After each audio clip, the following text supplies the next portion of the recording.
Alexandria, Virginia, a city steeped in history, its cobblestone streets and colonial architecture whispering tales of a bygone era. On most mornings it awakens with a gentle, predictable rhythm. The first rays of sun catch the spires of its historic churches, joggers trace paths along the waterfront, and the aroma of coffee begins to drift from cafes preparing for the day. It's a community that prides itself on its peaceful, neighborly atmosphere, a place where the dramas of the past feel safely confined to history books, and the dangers of the modern world feel a world away. But on the morning of August 8th, as the city stirred, a different kind of story was about to unfold. One that was modern, brutal, and would leave an indelible scar on the community's sense of security. The sun had just begun its ascent, casting a soft, deceptive light on the buildings below. While the historic heart of Alexandria slept, its newer, more anonymous corridors were already awake with a silent, unseen tension. On King Street, most residents were still asleep in their beds, wrapped in the quiet comfort of their homes. They were completely unaware of the meticulously planned operation building high above them, a storm gathering not in the sky, but in the hallway of a luxury apartment building.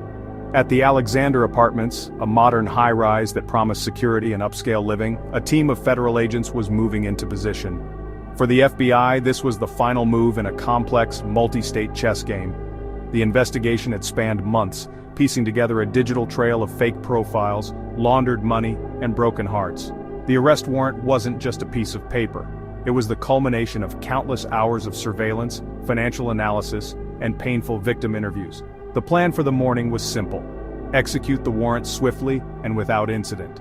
They were quiet, they were professional. Every member of the team knew their role. They had studied the building's layout, the target's habits, and the potential risks. It was a high-stakes entry, but one they had performed hundreds of times before. Their target was on the 15th floor, apartment 1510. The operation had been planned with military precision, a routine execution of a court-authorized warrant. But what was about to happen in the next few minutes was anything but routine. It was a moment that would end in an unimaginable tragedy, leaving a community in shock and raising difficult questions for everyone involved. As the FBI agents approached the apartment door, they were preparing to confront a man whose life was a carefully constructed lie. Their mission was to arrest Shawn Steven Harris. He was facing serious federal charges, wire fraud and the false impersonation of a federal officer. The indictment, unsealed just days before, painted a picture of a calculated and heartless predator. According to prosecutors, Harris was a master of deception. He allegedly prowled dating websites and social circles, seeking out women who were emotionally vulnerable. He wasn't just looking for a date, he was hunting for targets. He was accused of preying on these women, stealing not just their money, but their trust, their dignity, and their belief in others. The documents detailed a cold, methodical betrayal. He didn't just steal assets, he weaponized intimacy, turning his victims' hopes for companionship into a source of income. One woman, a recent divorcee, was convinced to drain her retirement account. Another was told her money was funding a top-secret federal investigation that only he could manage.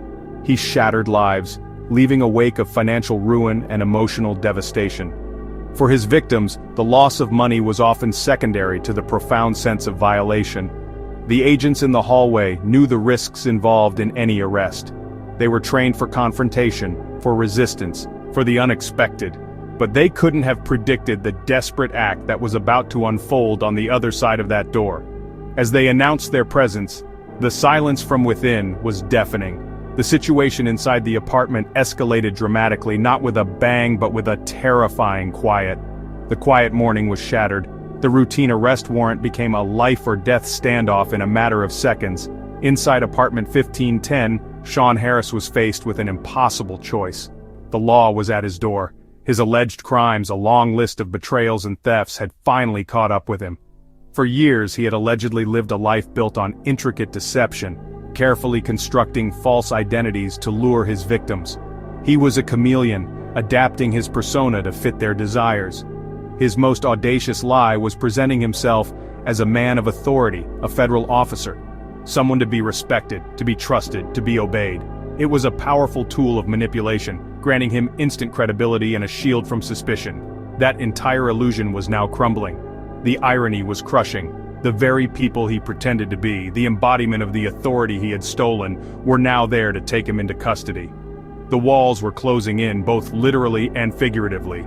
He had run out of lies, run out of victims, and now he had run out of time. The pressure in that room must have been immense, a cornered man with no apparent way out, the life he had built about to be publicly dismantled.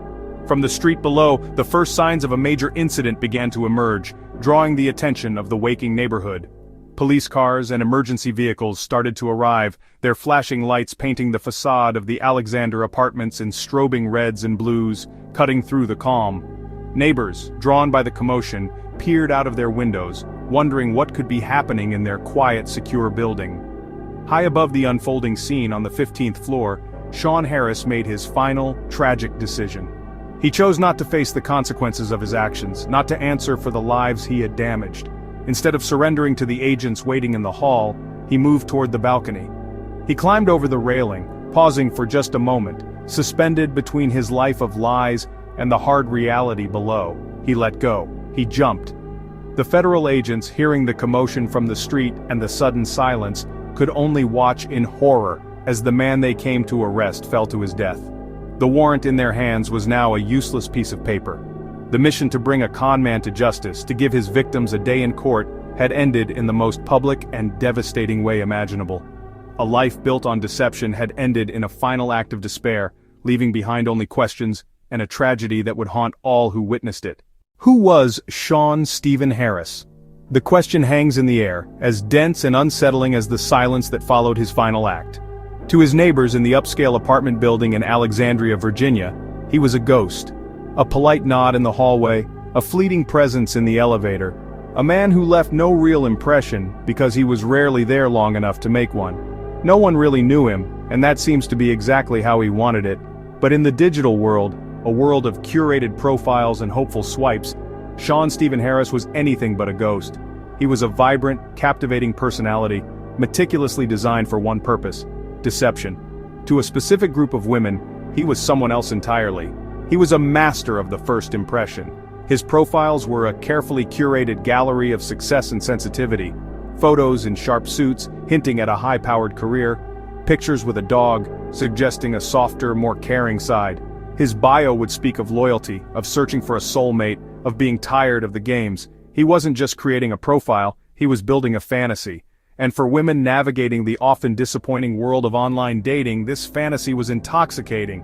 He would initiate contact with a disarming charm, quickly moving the conversation off the app to text or phone calls, creating a sense of intimacy and exclusivity.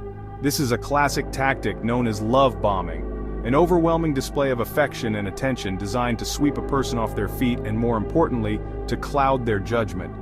He was adept at creating a persona that was both appealing and believable.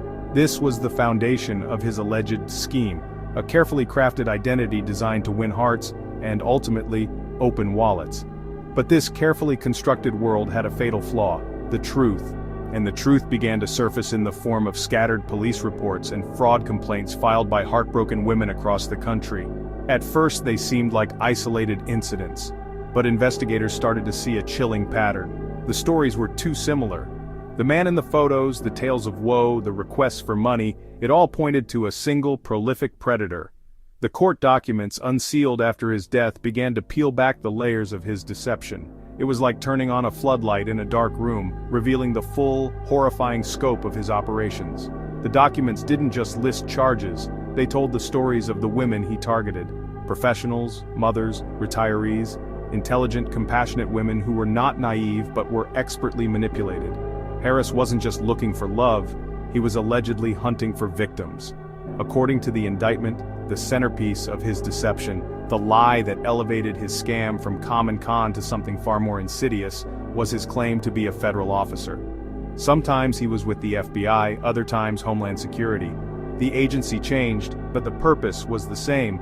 It provided the perfect cover story. It explained his sudden disappearances. He was on a classified mission. It justified his need for secrecy, discouraging his victims from talking to friends or family. And most crucially, it made his requests for money seem not just plausible but patriotic. This false identity was a key tool in his arsenal. He wasn't asking for a personal loan. He was asking for help to complete a vital government operation that had hit a snag. It was a brilliant, cynical manipulation of trust and authority. It allowed him to manipulate his victims. He was a puppeteer, pulling on the strings of empathy and love. He would confide in them, sharing fabricated stories of past trauma or the immense pressures of his job. He made them feel special, like they were the only one who truly understood him, the only one he could trust. Once that bond was forged, the trap was set. They believed they were helping a man of importance who had fallen on hard times. It was a cruel and effective tactic. The indictment filed in the Eastern District of Virginia lays it out in cold legal language. Did knowingly and with intent to defraud, devise and intend to devise a scheme and artifice to defraud. But behind that jargon is a story of profound betrayal. Each count of wire fraud represented a woman who had allegedly fallen for his lies, a life upended, a retirement fund drained, a daughter's college savings vanished. The amounts ranged from a few $1,000s to, in some cases, over $100,000. It wasn't just money they lost, it was their sense of security, their ability to trust. His method was a textbook romance scam, executed with chilling precision. Phase 1, the whirlwind romance. He would build a rapport, showering them with attention and promises of a future together. He would flood their phones with messages from morning to night. Thinking of you, can't wait to build a life with you. He mirrored their dreams and aspirations back at them. Once the emotional connection was established, he would introduce a problem. Phase 2, the manufactured crisis. A government asset's life was in danger and he needed untraceable funds to extract them. His own government bank accounts were frozen due to a security protocol, and he needed a short-term loan to pay for critical surveillance equipment. The stories were dramatic, urgent, and always came with a promise of swift repayment, often with a handsome profit for their trouble. To question him felt like a betrayal, not just of him, but of the important life-saving work he was supposedly doing. The women, believing they were in a committed relationship with an officer of the law, sent him the money. This web of deceit was intricate and widespread. The digital dragnet he cast was vast. The indictment suggests victims from Virginia to California, Florida to Washington state. He was a chameleon, adapting his approach to fit each victim. To a woman who loved travel, he was an international operative. To one with a passion for finance, he was involved in secret government investments. He read their profiles not for compatibility but for weaknesses. A recent widow, he could offer comfort; a recent divorcee, he could promise the loyalty she never had. The dating apps designed to foster connection became his weapon. With each swipe, he wasn't looking for a match. He was assessing a mark. For Shawn Steven Harris, these platforms were not for finding a partner. They were a hunting ground. But even the most intricate web eventually unravels.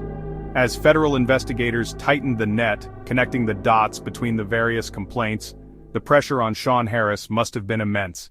His aliases were being compromised. His bank accounts were likely being monitored.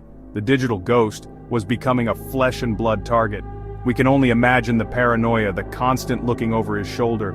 The man who controlled so many lives was losing control of his own. On that final morning, as FBI agents approached his luxury apartment building in Alexandria, the game was over. The charming suitor, the heroic federal agent, the successful businessman, all of those faces were about to be stripped away, leaving only the fraud. The man who jumped from the 15th floor was not just a man running from the law, he was fleeing exposure. He was a man whose entire identity was a performance, and the curtain was coming down. His world, a fragile house of cards built on a foundation of lies and stolen trust, was finally, irrevocably, collapsing around him.